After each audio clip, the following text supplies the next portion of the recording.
Mapagpalang umaga po, Luzon, Visayas at Mindanao. Saan man po kayong panig nitong ating bansa, naway nasa mabuti po kayong kalagayan. Ingat po kayo lagi dyan. Kumusta na po kayo? Mga kamimbro sa iba't ibang reliyon, doon po sa tumawag sa amin sa taga Ilihan, Cebu City, ano po. Ang sabi mo sa akin, Pab, hindi ako naniniwala na si Adan lang at si Eva ang tao noon na nilalang ng Panginoong Diyos. Mayroon pang iba na mga tao na nilalang ang Panginoong Diyos, ngunit hindi lang nakasulat sa Biblia. Alam mo ninyo, ma'am, kung nanood kayo sa amin ngayon, ano bang nangyari dyan sa pamilya na yan ni Adan at ni Eva? May dalawa siyang anak eh. Yan po ang panganay niya si Cain at yun namang bunso ay si Abel. Yung pong magkapatid na magsasaka po yan. Ang kanilang pagsamba nung una, ang kanilang ani, inihahandog nila sa Panginoong Diyos sa tuwing sila'y sumasamba. Ngunit sa inggit ng kanyang kapatid na nakakatanda na si Cain, pinaslang po niya si Abel. Yun yung kanyang nakakabatang kapatid. Sa inggit niya. Kaya masama sa isang tao na kalalaki mong tao. Wala ka namang kapansanan, napaka-inggitiro mong tao. Naghahanap buhay lang yung kapatid o naghahanap buhay yung mga angkan. Galit na galit ka. Kababae mong tao, napaka-inggitira mo. Kaya masama talaga yung inggitiro eh. Nakakapatay ng tao. Lihim niyang pinaslang si Abel nung ito'y malayo sa pananaw ng kanyang mga magulang. Ngunit ang Diyos nakatingin sa kanya. Anong sabi ng Panginoon Diyos? Bakit mo pinaslang ang iyong kapatid? Ang dugo ni Abel mula sa lupa, humingi ng saklolo sa akin sa kalangitan. Ngayon, sabi ng Panginoong Diyos, parurusahan kita ng sapin-sapin na parusa at palalayasin kita sa pamilya mo. Ngunit sumagot si Cain, napakabigat naman na parusa na ito. Sabi ng Panginoon Diyos, sa pagtakdang panahon, paalisin kita rito. At siya tinatakan. Ngunit po doon sa sinasabi ninyo na may mga tao pa, wala po niyan. Noong sinabi ng Diyos na paalisin si Cain sa kanyang pamilya, hindi ho agad-agad pinaalis yun. Nagkaroon pa si Cain ng maraming kapatid na babae. At doon, sa takdang panahon na po ay siya paalisin na ng Panginoong Diyos, nagdala siya ng isa sa kanyang kapatid na babae at doon niya pinalahian sa lupa ng Nod. At doon dumami ang kanyang lahi. Kaya mali po yung pagkaunawa ninyo na sinasabi ninyo na may iba pang tao. Wala po niyan. Wala hong nakasulat sa Biblia, ayawan ko lang. Wala hong nakasulat sa ganyan. Ngayon, baka iniisip ninyo, sa panahong Kristiyano, sa panahon natin ngayon, wala rin bang magkapatid na patayan dahil sa kayamanan? Bibigyan namin kayo ng halimbawa, di ko lang babanggitin ang pangalan. Ito po ay isang artista. At tumakbong senador, nanalo po yan. At ang kanyang anak ngayon, isa ring senador. Gustong i-renew niya ang kanyang pagka-senatorial ngayon 2025. Ang magkakapatid yan, marami yan. Isa lang sa pinagkakatiwalaan ng magulang niya, ang isa sa anak niya na humahawak ng budget sa magkakapatid, sa inggit ng kanyang kapatid na babae, lihim niya itong pinaslang. Pinatay niya ang kanyang kapatid. Ngayon sa ma-impluwensyang pamilya na yan, pagkatapos niyang mapatay ang kanyang kapatid, tumakas siya. Babae po yun. Ngayon sa inggit niya, kaya yung palang isang inggitira. Kriminal po pala yan.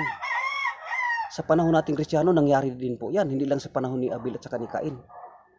Ngayon, bakit na hindi kayo naniniwala sa Biblia? Hindi lang ho kayo ang may problema na hindi naniniwala sa Biblia. Liban ho sa amin, sa mga iglesia ni Kristo, kami lang po ang naniniwala sa Biblia.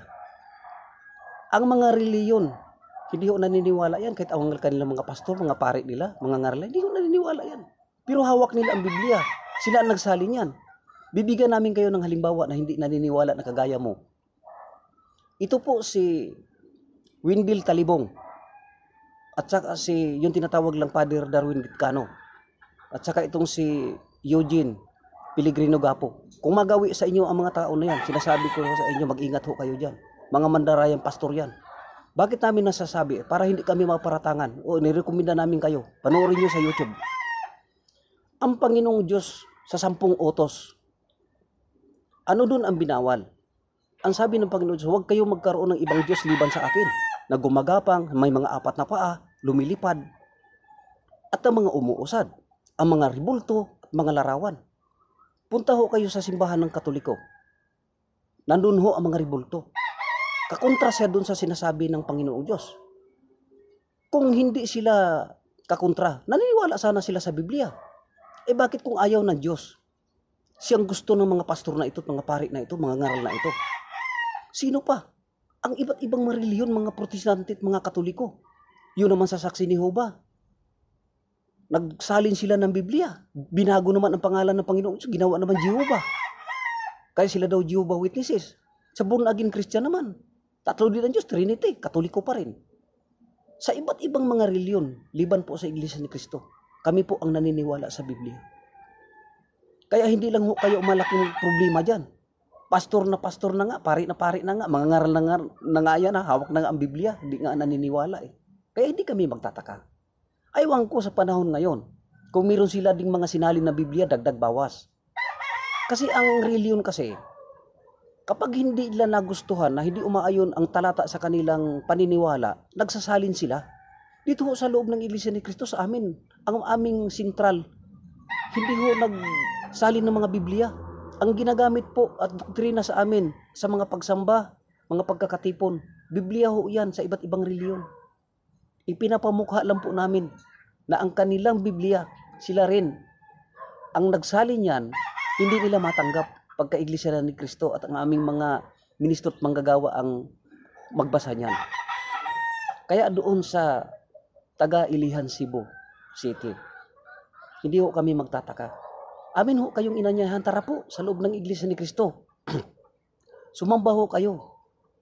O kaya dumalo kayo sa mga pamahayag, mga Bible study, gabi-gabi po yan. Lalo ho niyong maliliwanagan.